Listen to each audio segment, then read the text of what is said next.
Number 1 છે જૈન ધર્મમાં કુલ કેટલા તીર્થંકર થયા? તો મિત્રો જૈન ધર્મમાં કુલ કેટલા તીર્થંકર થયા? તો એ થયા છે 24 તીર્થંકર થયા છે જૈન ધર્મમાં. કેટલા થયા?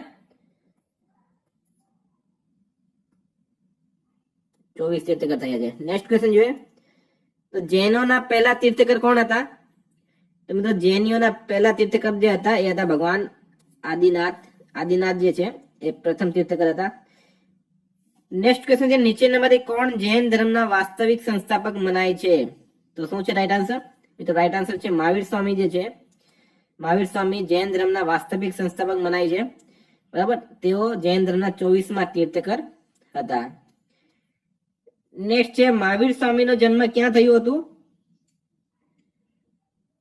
તો મહાવીર સ્વામીનો જન્મ ક્યાં થયેલો મિત્રો? એ થયો હતો કુંડલ ગ્રામમાં. મહાવીર સ્વામીનો જન્મ થયો હતો કુંડલ ગ્રામમાં. મિત્રો કુંડલ ગ્રામ ક્યાં આવેલું છે? તો એ વૈશાલીમાં આવેલું છે. ઈસવીસન પૂર્વ 540માં વૈશાલીના કુંડલ ગ્રામ ખાતે મહાવીર સ્વામીનો જન્મ થયો હતો. નેક્સ્ટ ક્વેશ્ચન છે મહાવીર સ્વામીનો જન્મ કયા ક્ષત્રિય ગોત્રમાં થયો? તો મિત્રો રાઈટ આન્સર છે એમાં જ્ઞાત્રક નામનો ક્ષત્રિય ગોત્ર હતો, ત્યાં મહાવીર સ્વામીનો જન્મ થયો હતો. જ્ઞાત્રક. વિદ્યાર્થી મિત્રો શેર કરતા જજો વિડીયોને. બરાબર. નેક્સ્ટ ક્વેશ્ચન છે મહાવીર સ્વામીની માતાનું નામ શું હતું? તો મિત્રો મહાવીર સ્વામીની માતાનું નામ શું હતું? તો એ હતું ત્રિશલા. મહાવીર સ્વામીની માતાનું નામ હતું. નેક્સ્ટ ક્વેશ્ચન જોઈએ તો મહાવીર સ્વામીની મૃત્યુ ક્યાં થયેલી? વિદ્યાર્થી મિત્રો મહાવીર સ્વામીની જે મૃત્યુ છે એ થઈ હતી પાવાપુરી ખાતે. ક્યારે થયેલી? તો ઈસવીસન પૂર્વ 468માં 72 વર્ષની ઉંમરમાં નિર્વાણ પામ્યા હતા. નેક્સ્ટ ક્વેશ્ચન જોઈએ તો મહાવીર સ્વામીનું મૂળ નામ શું હતું? મિત્રો મહાવીર સ્વામીનું મૂળ નામ જે છે એ હતું વર્ધમાન નામ હતું મૂળ નામ મહાવીર સ્વામીનું. એના પછી છે જીઓ ઓર જીને દો કોણે કહ્યું હતું? તો મિત્રો જીઓ ઓર જીને દો કોણે કીધું? એ કહ્યું હતું મહાવીર સ્વામીએ કહ્યું હતું જીઓ ઓર જીને દો. એના પછી છે જૈન ધર્મમાં પૂર્ણ જ્ઞાન માટે કયો શબ્દ છે? તો જૈન ધર્મમાં પૂર્ણ જ્ઞાન માટે મિત્રો છે કૈવલ્ય નામનો શબ્દ છે. કૈવલ્ય કયો શબ્દ છે? તો કૈવલ્ય નામનો શબ્દ છે જૈન ધર્મમાં પૂર્ણ જ્ઞાન માટે. એના પછીનો નેક્સ્ટ ક્વેશ્ચન જોઈએ તો મહાવીર અને બુદ્ધ બંને એ કોના શાસનમાં ઉપદેશ આપ્યા હતા? તો મિત્રો રાઈટ આન્સર છે આમાં બિંબિસારના શાસનમાં બંને ઉપદેશ આપ્યા. આપણે કહી શકીએ મહાવીર સ્વામી અને ભગવાન બુદ્ધ જે છે એકબીજાના સમકાલીન હતા, કન્ટેમ્પરરી હતા. નેક્સ્ટ છે નીચેનામાંથી કયો ગ્રંથ પૂર્વકાલીન જૈન ગ્રંથ કહેવાય છે? તો મિત્રો 14 પૂર્વ જે છે 14 પૂર્વ એ પૂર્ણકાલીન જૈન ગ્રંથ કહેવાય. નેક્સ્ટ ક્વેશ્ચન છે જૈન સાહિત્યને શું કહેવાય? તો મિત્રો જૈન સાહિત્યને શું કહેવાય? ઇમ્પોર્ટન્ટ છે એક્ઝામની દ્રષ્ટિએ. તો જૈન સાહિત્યને કહેવાય છે આગમ કહેવામાં આવે છે જૈન સાહિત્યને. નેક્સ્ટ છે ભગવાન મહાવીરનો પ્રથમ શિષ્ય કોણ હતો? તો ભગવાન મહાવીરનો પ્રથમ શિષ્ય હતો મિત્રો જમાલી હતો. વિદ્યાર્થી મિત્રો આ ચેનલ પર દરરોજ 2 લાઈવ ટેસ્ટ લેવાના છે આપણે. બરાબર, તો તમારા બીજા મિત્રો સાથે પણ શેર કરજો અને ખાસ બેલ આઇકનને પ્રેસ કરી લો જેથી કરીને તમને જે પણ લાઈવ જે વિડીયો આવશે અથવા કોઈ નવા વિડીયો અપલોડ થશે તો એના તમને નોટિફિકેશન સૌથી પહેલા મળી શકશે. બરાબર, તો નેક્સ્ટ ક્વેશ્ચન જોઈએ આપણે. સ્યાદવાદનો સિદ્ધાંત કોણે આપ્યો હતો? તો સ્યાદવાદનો સિદ્ધાંત કોણે આપ્યો મિત્રો? તો સ્યાદવાદનો સિદ્ધાંત આપ્યો હતો જૈન ધર્મે આપ્યો. નેક્સ્ટ ક્વેશ્ચન જોઈએ તો ત્રિરત્ન સિદ્ધાંત સમ્યક જ્ઞાન, સમ્યક દર્શન અને સમ્યક આચરણ કયા ધર્મની મહિમા છે? મિત્રો એ ત્રણ જે છે એ જૈન ધર્મની મહિમા છે. એના પછી છે જૈન સમુદાયમાં પહેલા વિભાજનના શ્વેતાંબર સંપ્રદાયના સ્થાપક કોણ હતા?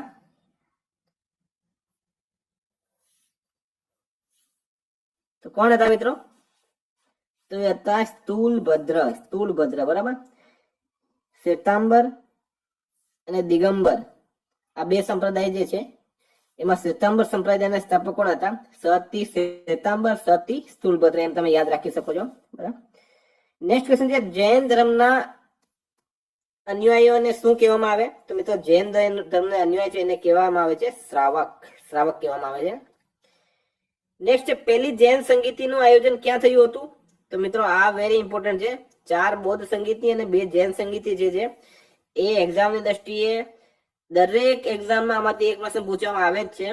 તો યાદ રાખજો, પહેલી જૈન સંગીતી જે છે એનું આયોજન ક્યાં થયું હતું? એનું આયોજન થયું હતું પાટલીપુત્ર ખાતે. પાટલીપુત્ર ખાતે. ક્યારે થયેલું મિત્રો? તો ઈસવીસન પૂર્વ 322 માં જૈન ધર્મ 2 ભાગમાં વેચાયું હતું. આ જૈન સંગીતમાં, આ જૈન સંગીતના અધ્યક્ષ હતા સ્થૂલભદ્ર. બરાબર. જૈન ધર્મના 12 અંગોનું સંપાદન પણ આ જ સંગીતીમાં થયું. નેક્સ્ટ ક્વેશ્ચન છે, બીજી જૈન સંગીતીનું આયોજન ક્યાં થયું? તો મિત્રો બીજી જૈન સંગીતી જે છે એનું આયોજન થયું હતું વલ્લભી ખાતે. વલ્લભી ખાતે થયું હતું. વલ્લભી ખાતે બીજી જૈન સંગીતનું આયોજન થયું હતું ઈસવીસન 512 માં. બરાબર. ત્યાંના અધ્યક્ષ હતા દેવાર્તી સમાશ્રવણ. આમાં ધર્મગ્રંથોને લિપિબદ્ધ કરવામાં આવ્યા છે. નેક્સ્ટ ક્વેશ્ચન છે, જૈન સાહિત્યને કઈ ભાષા અને લિપિમાં લખવામાં આવ્યા? તો શું છે રાઈટ આન્સર? તો મિત્રો જૈન સાહિત્ય જે છે એને પ્રાકૃત ભાષા અને અર્ધમાગધી લિપિમાં લખવામાં આવ્યા. પ્રાકૃત ભાષા અને અર્ધમાગધી લિપિમાં લખવામાં આવ્યા. નેક્સ્ટ ક્વેશ્ચન છે, અણુવ્રત શબ્દ કયા ધર્મ સાથે જોડાયેલો છે? અણુવ્રત શબ્દ કયા ધર્મ સાથે જોડાયેલો? તે પણ જોડાયેલો છે જૈન ધર્મ સાથે. જૈન ધર્મ સાથે જોડાયેલો છે અણુવ્રત શબ્દ.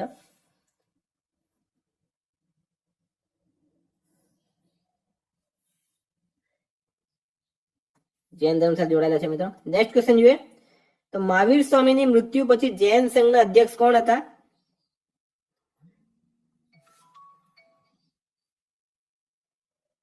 તો મહાવીર સ્વામીની મૃત્યુ પછી જૈન સંઘના અધ્યક્ષ કોણ હતા મિત્રો? તો એ હતા સુધર્મન. સુધર્મન હતા. સુધર્મન. નેક્સ્ટ ક્વેશ્ચન જોઈએ તો જૈન ગ્રંથ કલ્પસૂત્રની રચના કોણે કરી? તો મિત્રો ભદ્રબાહુએ કરી હતી. જૈન ગ્રંથ કલ્પસૂત્રની રચના ભદ્રબાહુ. નેક્સ્ટ ક્વેશ્ચન છે, જૈન તીર્થકર પાર્શ્વનાથ દ્વારા રચાયેલ 4 મહાવ્રતમાં મહાવીર સ્વામીએ 5મું મહાવ્રત જોડ્યું. તો એનું રાઈટ આન્સર છે બ્રહ્મચર્ય. બ્રહ્મચર્ય નામનું. એના પછી મહાવીર સ્વામીની ભિક્ષુણી સંઘની મુખ્યા કોણ હતી? તો એ હતી ચંદના. ચંદના ઇમ્પોર્ટન્ટ છે આ પણ એક્ઝામની દ્રષ્ટિએ. નેક્સ્ટ ક્વેશ્ચન છે મિત્રો, જૈન ધર્મમાં એકમાત્ર મહિલા તીર્થકર કોણ હતા? તો શું છે રાઈટ આન્સર? તો એ હતા મલ્લીનાથ, અર્થાત મલ્લી કુમારી જે છે એકમાત્ર જૈન તીર્થકર હતા. એના પછીનો ક્વેશ્ચન છે મિત્રો, જૈન ધર્મમાં ઈચ્છા મૃત્યુ સ્વીકારવાની ઘટનાને શું કહે છે?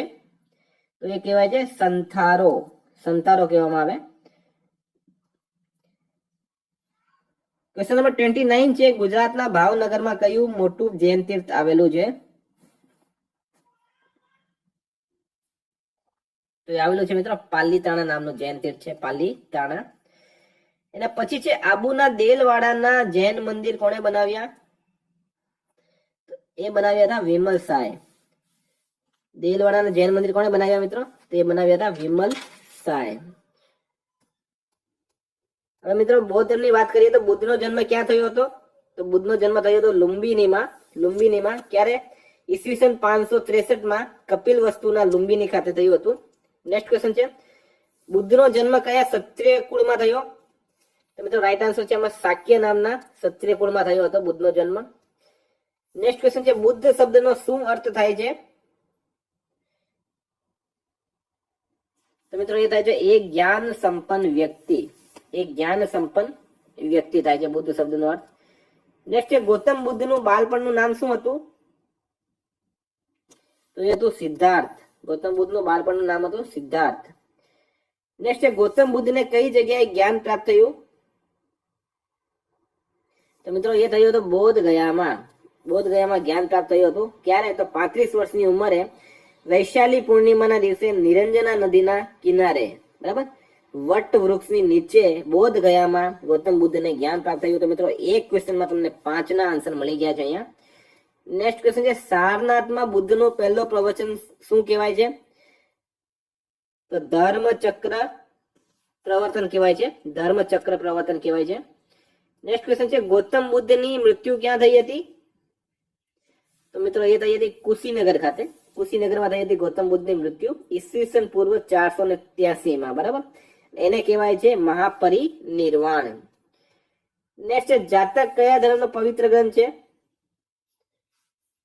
જાતક જે છે એ બૌદ્ધ ધર્મનો પવિત્ર ગ્રંથ છે.